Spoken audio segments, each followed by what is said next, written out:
Chicago Cubs, they make a move here to try to bolster the back end of their rotation here. They signed Trevor Williams, the former Pittsburgh Pirate, to a 1 year, $2.5 million deal.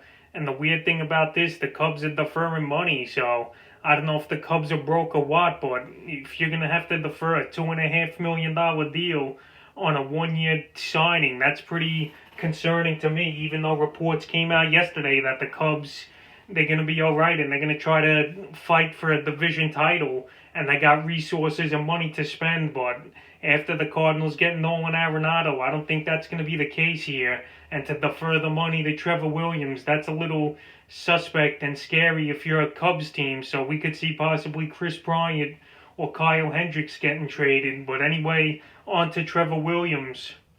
He's going to compete for the 4th or 5th spot most likely this season here for Chicago. In the last couple years, Williams, he's been a wreck for the Pittsburgh Pirates. He stays in the division, which could be good or bad, in my opinion, depending what he's done versus the division opponents. But the last 2 seasons, like I said, he just hasn't done much as Trevor Williams, and he's hoping to resurrect his career here this year at 29 years old with the Chicago Cubs, a team that they're in the middle right now. They don't know if they're going to rebuild or what, but deferring money, like I said, in this case, it's not a good sign, in my opinion, that the Cubs could barely pay this guy right now. Trevor Williams, he's been in the big leagues 5 years now, and in 2019, he was 7-9 with a 5.38 ERA. He started 26 games, 145 innings he pitched, but he just couldn't get the job done. A 1.4 whip, and he couldn't strike out many batters either. 113 strikeouts only in 145 innings. And then last season, he started 11 games, 2-8 with a 6.18 ERA. He gave up a whopping 15 home runs, which is horrible. His whip was a 1.572, 55 innings pitched, only 49 strikeouts. So Williams, he's been hit hard the last couple seasons.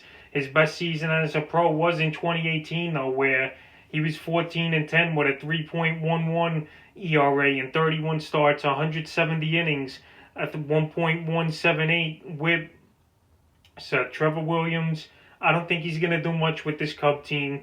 This Cub team, they're going to be hit or miss this season. I think they'll only win 75, 80 games the way their team's constructed now. And if they trade Chris Bryant or Kyle Hendricks, they're going to be even worse as the Chicago team. So Trevor Williams, he's a guy that'll probably fill in for Quintana or John Lester, 2 starters that the Cubs lost this offseason in free agency here. So he'll definitely have a spot, I think, come opening day and make the roster as the 4th or 5th starter on the season. They're projecting him to be 8-11 with a 4.83 ERA, 149 innings they got him going, 129 strikeouts, and a 1.376 whip. So we'll see if Williams could put up those type of numbers.